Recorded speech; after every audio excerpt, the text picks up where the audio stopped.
Berapa lama nih sebenarnya kesini Pak? Wah, 6 bulan. Dari 3 bulan, 4 bulan ya? Awal akhir tahun kan? Oh iya. Akhir tahun, lebih kurang 6 bulan lah. 6 bulan.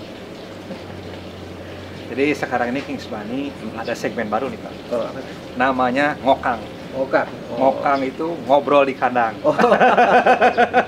ada.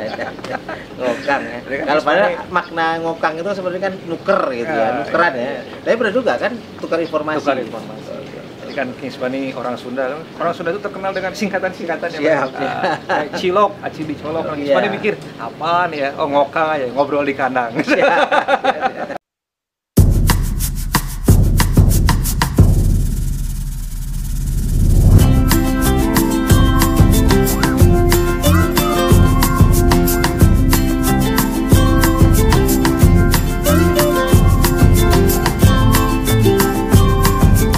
Assalamualaikum warahmatullahi wabarakatuh. Jumpa lagi Waalaikumsalam. sahabat Kings Bunny. Apa kabar? Semoga teman-teman semua dalam keadaan sehat walafiat ya. Nah, buat teman-teman yang masih ingat dulu Kings Bunny pernah kesini, judulnya Kandang Kelinci Modern. Ya, betul. Lupa Kings Bunny tadi sebelum kesini berapa, belum lihat lagi nih, udah berapa ratus ribu ya nonton. Jadi alhamdulillah tuh video itu agak lumayan ya. Lumayan, banyak. Udah puluhan ribu lah kayaknya Iya, ya. betul. Ratusan ribu sih belum. Gitu. Nah, ini letaknya kandang kelinci ini ada di jalan mana Pak? Lupa. Karya Kasih. Jalan Karya Kasih ya di Medan Johor Pak ya. Betul, Nah, Johor. di Medan Johor Jalan Karya Kasih. Buat teman-teman yang mau kesini mampir aja, banyak kelinci hias di sini. Nah, terutama ini ada jagoannya nih ya. Wah, kelinci jenis Jerman Giant nih. Jerman Giant. Betul. Jadi Pak, di Ngokang ini kita mau ngobrol-ngobrol aja nih Pak. Siap, Ya, betul. ngobrol-ngobrol seputar kelinci, seputar kandang kelinci, ya, seputar seluk-beluk bisnis di dunia kelinci gitu ya. Iya, betul. Nah, jadi kan Pak Napril ini sudah berapa lama nih Pak? Hampir kalau dari awal udah 3 tahun lah ya. 3 tahun kan? 3 tahun. 3 tahun bisnis kelinci nih teman-teman. Hmm. Jadi udah lumayan lama juga kan berarti. Iya. Kemarin nih sebenarnya baru dari tempatnya Bang Rama, Oh, ya Bang kan? Rama, Bang iya. Rama sudah 4 tahun ya kan, tahun. menggeluti dunia kelinci. Jadi Kings Bunny bikin segmen ini karena banyak teman-teman nih Pak yang apa merasa kelinci itu apa susah katanya untuk dibisniskan. Nah, menurut Bapak sendiri gimana Pak? Enggak ya, enggak ada. Kenapa saya bisa bertahan 3 tahun? Saya rasa itu nggak susah berarti kan. Kalau saya setahun saya bubar jalan berarti susah. Tapi kalau ternyata 3 tahun nggak susah. Cuma perlu ditekuni gitu ya. Jadi jangan sampai kita istilah orang Medan jangan patah arang lah ya, patah di tengah gitu selesai ya. Kita harus yang namanya usaha itu pasti ada naik, ada turun. Nggak pernah selalu naik terus atau turun, nggak, pasti naik turun pasti ada. Tapi ya yang penting kalau saya menjalankan bisnis itu sekali saya sudah mulai ya harus jangan pernah berhenti, jangan mundur gitu loh. Yang memerlukan peralatan, memerlukan obat-obatan dan vitamin kelinci serta aksesoris lainnya terkait dengan kelinci, jangan lupa atau ya belinya di mana? Di Kings Bunny Rabbit Store. Jangan lupa di WhatsApp saja, di DM atau langsung mampir ke lapak Tokopedia Kings Bunny. Di sana masih ada promo gratis ongkir dan bisa COD juga. Gitu teman-teman ya. Selama promo masih tersedia di Tokopedia tentunya. Jadi itu teman-teman, jangan mundur. Jadi istilahnya kalau udah kecebur lumpur mandi aja sekalian Iya, Pak ya? sekalian betul. jangan naik terus ketakutan gitu. Karena kalau kita naik tetap kotor. ya sama aja. Sama kan? aja. Sama Nah, aja. lebih baik kita nyebur sekalian, nanti suatu saat akan ada lumpur yang bukan lumpur, nemu mata air yang bersih ya Pak? Betul, Bisa membersihkan. pasti. Nah, dari seluk-beluk apa? Suka duka nih Bapak memelihara kelinci ini di sini. Kira-kira dukanya apa sih Pak? Kalau saya bilang dukanya pasti ada ya, pasti ada. Kenapa? Karena nggak ada yang nggak pernah duka. Yang paling berat itu kadang-kadang kalau lihat kelinci kesayangan atau kelinci indukan atau apa itu mati, pasti itu udah pasti. Karena kita bayangkan saja ini adalah ya maaf ya bukan kita sombong lah, itu kan ada penghasil kan, mesin pencetak uang itu kan harus hilang gitu kan, itu kan otomatis kan, waduh gitu ya. Tapi namanya makhluk hidup, nggak ada yang namanya itu bisa hidup terus atau akan aman terus gitu, nggak, pasti ada, pasti dia bisa mati. Kita dan kadang-kadang yang kita sayangkan itu matinya itu tiba-tiba, itu yang bikin kita drop gitu, waduh kok bisa gini. Jadi kalau suka dukanya ya terutama kalau sekarang lagi yang ada masalah pakan itu duka buat saya. Kenapa Pak? Dukanya wow harganya gitu. Naiknya itu luar biasa gitu. Kan duka ya, buat peternak itu duka. Kenapa? Ya, itu yang buat berat. para produsen pakan. Nah, iya. Jangan dimahali, Iya. murahin pakan. Iya. Permasalahannya di Medan belum ada Pabriknya. Itu sih. Saya udah coba ngobrol-ngobrol sama teman di entah di Point atau di Pokpan gitu. Bisa nggak ya? Cuman mungkin pangsa pasar di Sumatera Utara ini sedikit. Kalau di Jawa kan udah cukup banyak. Jadi mereka BEP-nya akan susah mencapai BEP ini. Itu menjadi kendalanya katanya. Nah, kalau formulanya mungkin gampang ya mereka kerjakan. Nah, itu sih. Tapi itu salah satu kendala ya teman-teman. Di salah satu kendala di bisnis kelinci. Nah itu Bapak mengakalinya gimana Mensiasatinya ya saya ya harus dikombin dengan hijau-hijauan lah ya, nggak hanya Akan alami ya? alami, ya nggak hanya pelet gitu ya. Kalau nggak ya ada indigo vera, ada odot, ada ampas tahu, ada tricantera gitu ya. Itu yang saya buat ya. Kalau nggak ya lumayan lah ya, dengan kondisi semacam ini aja Bang Fajar ya, saya sehari itu minimal butuh itu 1 karung. 1 hari 1 karung. Ya, hitung aja lah mungkin 1 karungnya anggaplah rata-rata 200.000 lah, anggaplah ya 200.000. Berarti 6 juta sendiri kan per hari. Ya 6 juta per bulan ya, per bulan 6 juta ya. Jadi per hari 200.000. Itu hanya untuk kalau pakai pelet. Jadi kalau nggak saya kombinasikan dengan dengan yang hijau-hijauan, wah, Boncos ya. Nggak tahu istilah orang Sunda apa, saya nggak tahu ini. di Medan boncos. Boncos lah ya. Iyalah. Ya itu sih beratnya. Tapi kalau dukanya sendiri, sukanya, tadi kan dukanya udah. Wah, kalau sukanya itu yang pertama lihat lahir. Oh. Itu suka. Kenapa? Semua breeder itu pasti Pasti sama. suka. Lihat lahir dan sesuai gitu target ya kan. Kalau sesuai lahir dalam arti pertama yang pasti banyak itu dulu kan, pasti banyak ya kan. Karena banyak itu kita ada pilihan nanti. Misalnya kayak tadi kan kita cerita English Sport saya lahir banyak gitu kan. Tapi yang memang kualitas pet itu hanya beberapa gitu kan. Nah, jadi banyak itu utama lihat, banyak gitu ya. Setelah itu ya menjalani seleksi alam itu kan, itu yang kita khawatirkan. Nah, tapi kalau sukanya ya pasti kalau setelah lahir ada yang beli. Ada yang beli. Pasti, nggak mungkin. Betul. Kalau lahir tapi nggak ada yang beli ya sama aja bohong juga ya, apalagi mati lagi di sini. Mati lagi, waduh, sedih. Nggak ketulungan dukanya itu kalau misalnya. Tapi sukanya itu.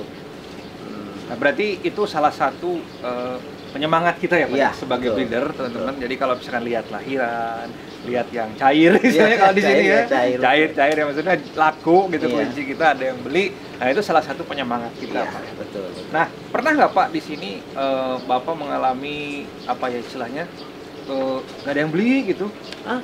Ya itu pastilah, pasti ada. Nah itu supaya semangat kita jangan turun nih. Kayaknya banyak nih dari sahabat Kings Bunny di luar sana yang baru memulai melihara kelinci sebulan 2 bulan sukses gitu ya, sukses beranak misalkan. Tapi pas anaknya gede nggak ada yang beli, bangkrut lagi.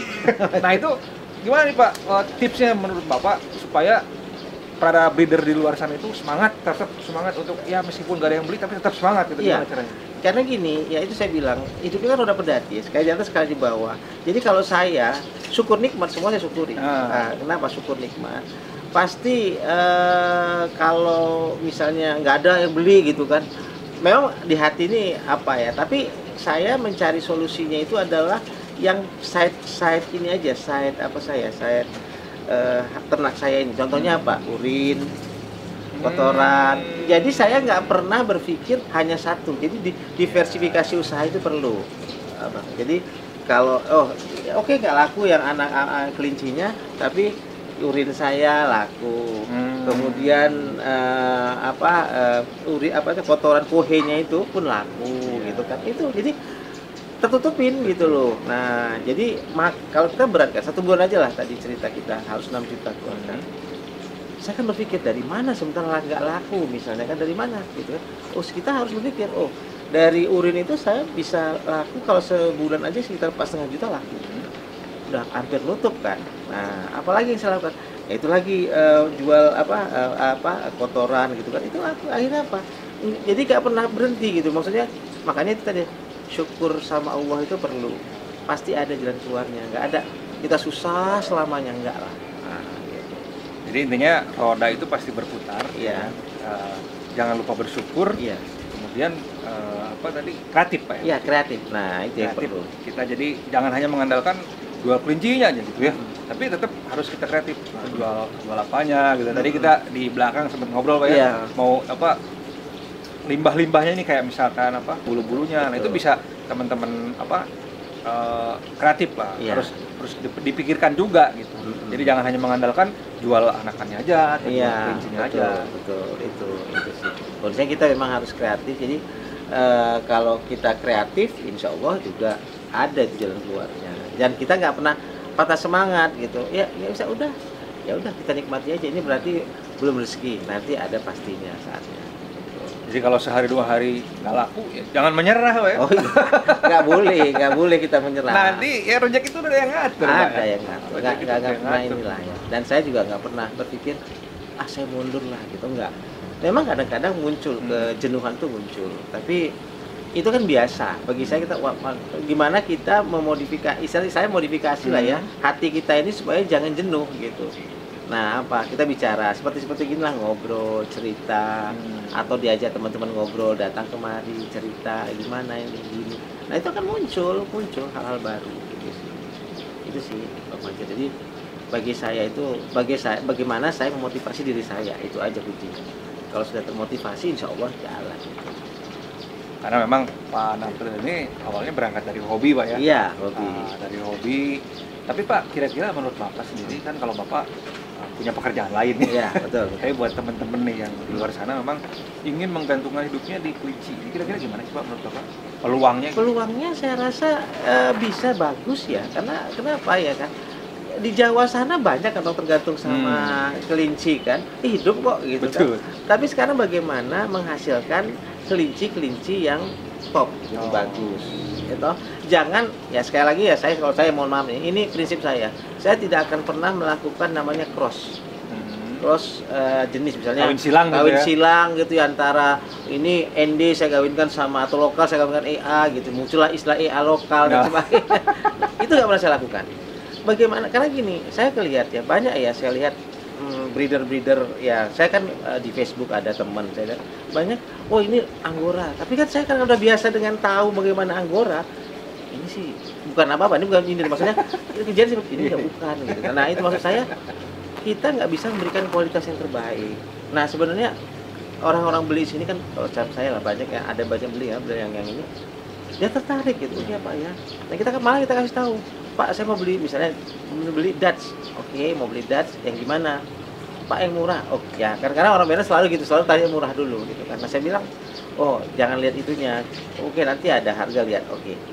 Pak dia besar bodinya, Pak atau Bang izin, saya bilang, kalau beli Dutch itu yang paling dilihat adalah bentuk warnanya, simetris atau tidak gitu. Memang bagus bodinya tapi nggak simetris, itu nggak cocok. Jadi kita di educate tuh si pembeli, jadi dia pun senang gitu loh kan. Jadi maksud saya kalau memang tergantung itu, ciptakanlah kelinci-kelinci yang berbobot gitu, itu aja kuncinya. Jangan ya, mohon maaf juga ya, karena kita kejar harga pakan tinggi apa sih, kejar jual aja. Nah memang kalau di Sumatera Utara ini rata-rata orang selalu tanya, Bang ada nggak jual kelinci paling murah? Itu pertanyaan. Itu selalu pertanyaan itu, dan itu saya jawabnya, nah ya udah ada, kalau mau yang lokal ada, tapi nggak banyak, saya bilang nggak ada pilihan, nggak begitu banyak pilihan lah, gitu sih. Jadi memang kelinci ini masih dipandang peliharaan yang murah. Iya. Kelinci murahan gitu. Beli di pinggir jalan 50.000, 60.000 gitu. Iya. Padahal kalau teman-teman tahu gitu ya, harga kelinci itu ada yang puluhan juta. Ada, ya. betul. Nah, ini dulu beli berapa? Dulu kalau tahu pasti kaget. Iya, lumayan kan? sih ya. Nah, kenapa Pak Nafril mau beli? Karena ya pertama suka Pak ya. Iya, betul. Kedua ya biar dilihat orang datang ke sini, wah ini jadi maskot lah istilahnya Pak ya. Betul. Bapaknya seperti ini gitu kan. Iya, jadi kan dia tahu pasti ini bibitnya bagus. Betul. Karena untuk menjamin kualitas produksi tadi Pak ya. Iya. Iya. Gitu. Jadi kan orang selalu bilang, mahal kali gini kan, selalu gitu kan. Saya bilang, waduh. Tapi karena saya sebagai pengusaha istilahnya gitu ya, oh ya udah saya terima aja. Oh ya memang agak mahal kelinci hias. Saya bilang gitu aja. Kalau mau murah kelinci lokal, saya bilang begini. Tapi kebetulan saya sedikit itu aja sih. Ya betul. Jadi prinsip saya ya Bang Fajar ya, kalau kawan-kawan yang memang tergantung di sini, ciptakanlah kelinci-kelinci yang bener-bener oke. Dan kita bisa fight sama-sama gitu loh. Jadi diajarin gitu kan. Nah, kadang-kadang lucunya gini, ini cerita lucu. Nah ini datang, Pak, saya mau beli kelinci jenis ND. Katanya, oh iya, oh boleh, saya bilang. Dia bilang, harus jenis lain height, oke. Mana? Yang mau datanglah ke ini, saya kirimlah foto kan. Pak, kok beda ya sama kelinci saya Di rumah gitu. Di rumah ya. Kok lain, Bapak kok lain ya katanya gitu kan. Nah ini Pak, tunjukkan nih fotonya. Aduh, saya bilang gitu. Surprise aja. Ini kelincinya, ya mohon maaf, ini kelincinya bukan Lion head atau bukan ND, ini cross, ini sama ini. Karena saya bilang kalau Bapak beli di Brastagi pun bulunya bulu Lion head semua itu kelinci lokal-lokal itu. Saya bilang gitu. Oh iya Pak, iya. Bisa aja, makanya muncul istilah Angora lokal dan sebagainya. Itu sih Pak. Jadi jaga kualitas teman-teman. Iya. Teman-teman jangan ikut-ikutan yang lain, jangan ngejar pasar. Yang penting produksi banyak. Iya. Produksi banyak tapi dijual murah ya percuma juga, Pak. Iya. Kita beli udah melihara capek-capek ya kan. Misalkan kalau teman-teman mau ngarit udah ngarit capek-capek tapi pas dijual harganya murah. Iya, ya kan? itu. Nah, jadi biar teman-teman bisa jual mahal ya jaga kualitas. Iya, itu prinsipnya gitu sih kalau saya ya, tapi nggak tahu ya kawan-kawan yang lain ya. Tapi kalau saya yang saya lakukan itu, yang penting jangan pernah melakukan cross bagi saya gitu. Nah, memurnikan boleh, cross jangan.